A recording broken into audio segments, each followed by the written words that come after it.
Hello, नमस्ते, प्रणाम। हमारे पांडे लोकगीत चैनल में सभी भाई बहन का स्वागत है।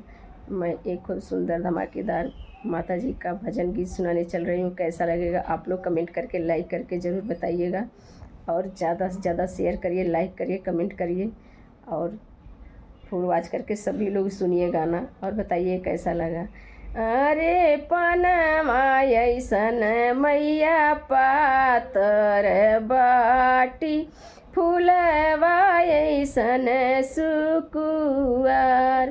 अरे पनमा अइसन मैया पातर बाटी, फूलवा अइसन सुकुआर।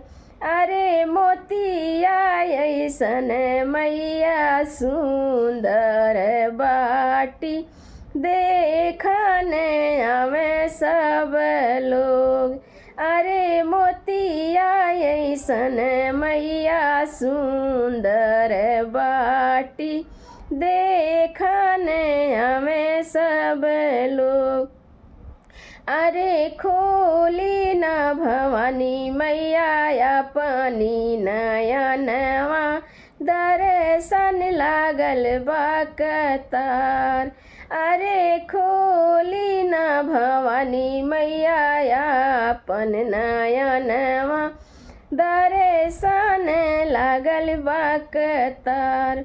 अरे अन्हरा आइल बाटे अपना नयन लागी, लंगड़ा चौकठिया धैले ठाड़। अरे अन्हरा आइल बाटे अपना नयन लागी, लंगड़ा चौकठवा धैले ठाड़। अरे मैया कोढ़िया काया लागी अइल, रोधन पसार बाझिन बलकवा के आस। अरे मैया कोढ़िया काया लागी, रोधन पसार बाझिन बलकवा के आस।